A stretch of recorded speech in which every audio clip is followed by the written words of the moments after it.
hay algo claro que desentrañar en esta historia. ¿Qué pasó, no? ¿Cómo se hizo esa transferencia accionaria? ¿En qué medida estuvo vinculada con los secuestros de ese grupo económico, de los Greiber y de sus allegados? O sea, es algo tan limitado como eso, ¿no? Sí. Nunca se lo investigó la justicia. Hace un rato mostraban una nota de Tiempo Argentino donde decía que en el 2008 los fiscales pidieron la detención de Gallino, que ya estaba muerto. Un año antes. Sí, en noviembre de 2007 se murió. Y la pedían en el 2008 y aún así, al día de hoy, que ese pedido, que incluía 20 represores más, ¿sí? no está resuelto. Entonces, bueno, estamos empezando a tener justicia, pero estamos ahí, estamos en eso. Esto está verde todavía, entonces mejor que hablemos, digo. A mí me pareció muy interesante lo que decía Liberty en relación a... Me hace acordar al desencanto democrático español cuando decían contra Franco estábamos mejor, ¿no? Y me hacía acordar recién a Liberty cuando decía contra Menem éramos todos progres, porque pensaba en otra persona, en Silvina Walher, a la que hemos escuchado últimamente decir, a mi criterio, barbaridades, como que con estos estamos peor que con los militares. Y me acordaba que ella escribió Pizza con Champagne durante el Menemato.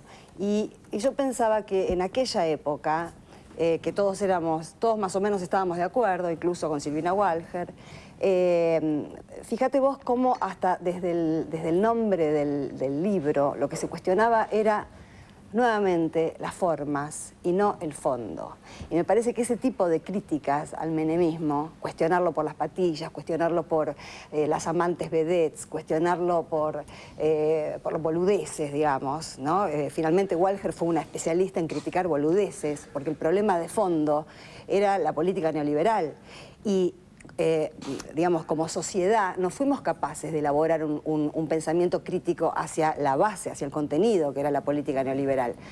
Nos quedamos con que se fueron las patillas, vino la Alianza y volvió Cavallo al Ministerio de Economía. Sí, a mí me parece muy interesante que Caparrós en un momento empieza a hablar y dice, hay muchas medidas en las cuales yo estoy de acuerdo, pero la manera, y se corrige. Y hay que preguntarle a Caparrós cómo quiere que se hagan las cosas en todo caso, antes de hacer algo. No, pero la idea es que... Pero dijo la palabra gusto. Y tiene derecho a tener un gusto distinto. ¿Por qué va a tener el mismo gusto que vos? Él tiene un gusto. El gobierno debería consultarlo qué sabor le va a dar a las medidas para que le guste a Caparrós. Y quiero decir algo, un segundo, tengo 10, 14. Cuando usan la palabra iglesia o religión respecto del kirchnerismo. Sí. Eso es como menospreciar al que apoya al gobierno desde la militancia o desde el voto o desde la intencionalidad. No hablemos de nosotros. Quiero decirles que es un movimiento, que es una política, un gobierno que merece seguramente crítica de cada uno de nosotros con matices. Seguramente Justin tiene muchas más que yo, probablemente. Pero están hechas... Esto de religión es menospreciar la inteligencia de las personas, el sentido crítico. Ninguno de nosotros es fanático, ni siquiera de la mujer de uno ni de la madre de uno. Uno discute cosas con sus hijos, con sus vecinos, con sus compañeros. Nosotros no coincidimos en todos y la prueba es cuando estamos en el vestuario. Entonces, la pregunta es, ¿por qué creen que es una religión? ¿Y saben por qué creen que es una religión? Porque no tienen argumentos racionales para poder superar a nuestros argumentos racionales. Con toda esa inteligencia que pueden desplegar esos intelectuales, porque Caparrós lo es, Tenenbaum lo es, Lanata lo es, no tienen argumentos para responder a argumentos racionales de gestión. Esta es la realidad. Y entonces yo creo que por eso usan el término iglesia. Es como menoscabar, es como decir, claro, ustedes no piensan, simplemente obran por una pasión momentánea. Juan, ¿qué opinas sobre esta cuestión del progresismo? ¿Vale la pena? Es una buena discusión, ¿eh? Yo creo que es pertinente. A mí siempre me gusta hablar de nacionalismo popular más que de progresismo. Porque de hecho, en los últimos años o décadas, el progresismo creo que ha denostado a la sustancia filosófica que implica el progresismo en la internacional. Y la verdad que ese mismo progresismo fue el que no le sacó el eufemismo al arte de hacer política y de la transformación, sino que fue funcional a que se los critique. Porque la verdad que cuando han tenido oportunidad, en algunos casos, en algunos distritos, podemos mencionar la Alianza, etcétera, han hecho las cosas al revés. Y yo no sé si esto va a traer un problema judicial, pero me parece que podríamos escribir un libro preguntándonos nosotros, un problema judicial porque va a tener el mismo título, pero ¿qué les pasó a ellos? ¿Qué les pasó a La Nata? ¿Qué les pasó a Caparrós? ¿Qué le pasó a Tenenbaum? Y la verdad que si nosotros analizamos ese punto de vista, uno puede decir, estas personas, indudablemente, era más fácil, lo que decía Liberti, que fue una definición exquisita, era más fácil ser esta oposición en los 90. Creo que se enmarca en lo que un ministro nuestro gobierno los ha caracterizado. Son la izquierda o centroizquierda perfumada. Las que cuando hay que jugarse para confrontar a un actor de poder, nosotros quiero aclarar, el gobierno es un actor de poder transitorio. El poder real radica en los sectores económicos, radica en los medios de comunicación. Entonces, cuando hay que enfrentarlos a ellos para la destrucción del ingreso, para llegar al 50 en manos de los trabajadores y el 50 en manos del capital, el famoso 50-50, cuando hay que avanzar en esos pasos, ellos dan un paso al costado. Yo te cuento la última anécdota, y es un tema personal y tiene que ver con mi historia, que yo no hablo de esto solamente cuando me preguntan. Pero voy a contarlo.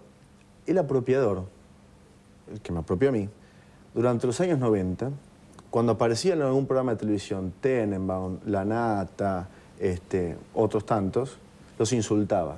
Hoy estaría contento y me hablaría bien de ellos. Yasky, ¿también estás defendiendo a los débiles como La Nata en este caso? La verdad que los débiles, realmente cuando lo escuché, los débiles son, por ejemplo, los que siguen viviendo en condiciones de pobreza, los débiles son los que cuando quieren expresarse no pueden. Mañeto es parte del poder en este país, de los poderes fácticos. Lo decía bien Juan, ese poder que no pasa por elecciones, porque, es decir, el gobierno es apenas la emergencia del voto popular, pero el poder de los multimedios, el poder económico, el poder de las sotanas reaccionarias de este país, el poder de los sectores conservadores que están anidados en los sectores de la cultura, todo eso permanece y trasciende a los gobiernos. Por eso que yo creo que este debate que se da en la Argentina, se da en Brasil, en Bolivia, en Ecuador. Hay gente que ve estos procesos y sigue diciendo que es más de lo mismo. Hay compañeros, yo los tengo en el debate en mis centrales y los tengo en el debate en los lugares donde vamos. Hay compañeros y compañeras que piensan que esto es lo mismo que era el menemismo y la alianza enmascarado, que hay un barniz y que entonces estamos siempre en lo mismo. Ahora, hay datos concretos de la realidad, la asignación universal por hijo, la restatización del sistema jubilatorio, la política en derechos humanos. Yo puedo hacer 10.000 críticas al gobierno este. Ahora, si yo no veo que hay elementos concretos de la realidad que se están modificando, y si no veo cómo se está coagulando frente a este gobierno el poder fáctico de la derecha más reaccionaria, si no veo eso es que estoy ciego, o que ya no quiero ver, porque son las dos posibilidades. Por eso yo me volví conservador ahora. No soy más progresista. A ver, ¿cuál es tu idea? No quiero conservar esto que hay. No quiero el progresismo de Cobos, de Alfonsín, de todos los que tenemos. Ese es el nuevo progresismo. Ese progresismo más vale que no.